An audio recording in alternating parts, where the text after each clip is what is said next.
Hello friends, ये है ancient history का चैप्टर 10 गुप्त काल।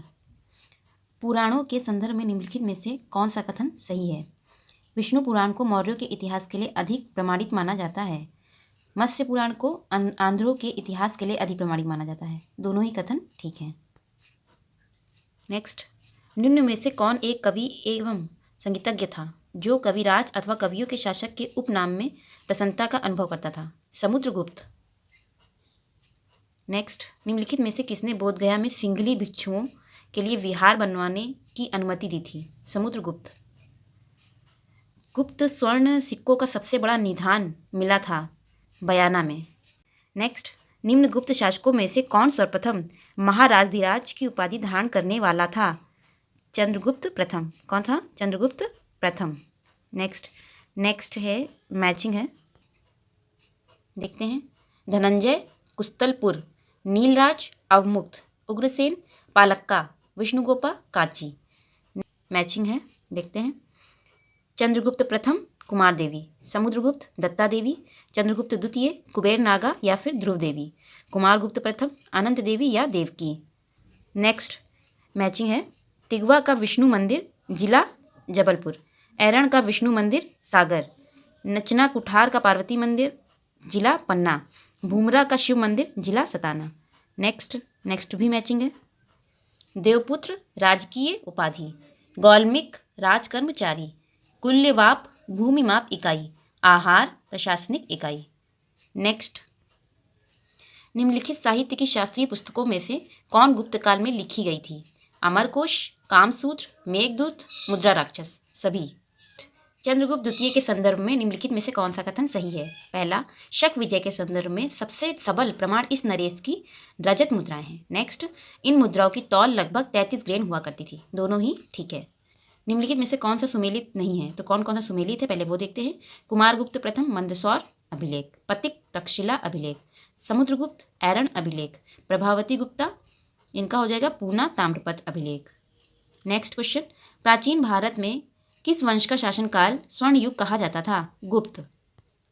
सारनाथ की भूमि स्पर्श मुद्रा वाली बुद्ध प्रतिमा कालांकित है गुप्त काल से। कौन सा राजवंश हुड़ों के आक्रमण से अत्यंत विचलित हुआ? गुप्त। निम्नलिखित में से किस गुप्त शासक ने सर्वप्रथम सिक्के जारी किए? चंद्रगुप्त प्रथम ने। विदेशी राजा जिसने समुद्रगुप्त से अनुरोध किया था कि उसे भारत में बौद्ध विहार बनवाने की अनुमति दी जाए, वह था मेघवर्मन। पृथ्विया प्रथम वीर उपाधि थी। इसमें ऑप्शन गलत दिए हैं, ये आप एक्सप्लेनेशन देख लें। नेक्स्ट, निम्नलिखित में से किसे भारत का नेपोलियन कहा जाता है? समुद्रगुप्त। समुद्रगुप्त के समय कांची का राजा कौन था? विष्णुगोप। नेक्स्ट, निम्न में से किस गुप्त शासक को पहली बार अभिलेख जारी करने का दायित्व दिया जाता है? समुद्रगुप्त। नेक्स्ट, समुद्रगुप्त के प्रयाग प्रशस्ति वाले स्तंभ पर निम्न में से किसका लेख मिलता है? किसका लेख मिलता है? जहांगीर का। नेक्स्ट, शक विजेता किसे जाना जाता है? चंद्रगुप्त द्वितीय को। निम्नलिखित में से कौन सा गुप्त राजा गुप्त संवत के वर्ष 56 में सिंहासन रूढ़ हुआ था? चंद्रगुप्त द्वितीय। निम्नलिखित में से किस गुप्त राजा का एक अन्य नाम देवगुप्त था? चंद्रगुप्त द्वितीय। नेक्स्ट, परम भागवत उपाधि धारण करने वाला प्रथम गुप्त शासक था? चंद्रगुप्त द्वितीय। नेक्स्ट, चंद्रगुप्त के 9 रत्नों में से निम्न में से कौन फलित ज्योतिष से संबंधित था? छपड़क। बाकी ये और दिए हैं, एक बार देख ले एक्सप्लेनेशन में। नेक्स्ट, चांदी के सिक्के जारी करने वाला प्रमुख गुप्त शासक था? चंद्रगुप्त द्वितीय। फाहियान भारत में आया 399 एडी में। कुमारगुप्त के मंदसौर अभिलेख में वर्णित श्रेणी संगठन का नाम था तंतुवाय। निम्नलिखित में से किस गुप्त शासक ने हुड़ों पर विजय प्राप्त की? स्कंदगुप्त। किसने सोने के सिक्के में हीन धातु के मिश्रण का प्रतिशत सर्वाधिक है? स्कंदगुप्त। किसके सोने के सिक्के पे है? स्कंदगुप्त के। नेक्स्ट क्वेश्चन, पर्णदत्त को किसने सौराष्ट्र का प्रांतपति बनाया था? स्कंदगुप्त। निम्नलिखित में से किस पुराण में पुराणों के 5 लक्षणों का उल्लेख मिलता है? मत्स्य। फाहियान के यात्रा विवरण का नाम है फू क्यू की। नेक्स्ट, निम्नलिखित में से कौन बीज गणित के क्षेत्र में अपने योगदान के लिए विशेष रूप से जाना जाता है? भास्कराचार्य। कालिदास द्वारा रचित मालविकाग्नि मित्र नाटक का नायक था? अग्निमित्र। नेक्स्ट, भारत का निम्नलिखित में से कौन सा भाग समुद्रगुप्त के साम्राज्य में नहीं था? कश्मीर। नेक्स्ट, गुप्त काल में प्रांतपति किस नाम से जाने जाते थे? उपरिक महाराज। गुप्त काल में भूमि कर संग्रह से संबंधित अधिकारी था ध्रुव अधिकरण। भाग और बलि थे राजस्व के स्रोत। निम्नलिखित में से कौन उद्रंग कर चुकाते थे? किसान। नेक्स्ट, ध्रुव अधिकरणिक का क्या अभिप्राय है? धान्य में राजा के अंश का संग्रह करने वाला अधिकारी। पुंड्रवर्धन भुक्ति अवस्थित थी उत्तर बंगाल में। गुप्त स्वर्ण मुद्रा को कहा जाता था दीनार। गुप्त शासकों द्वारा जारी किए गए चांदी के सिक्के कहलाते थे रूपक। निम्नलिखित में से कौन सी निधि गुप्त सिक्कों की सबसे बड़ी निधि थी?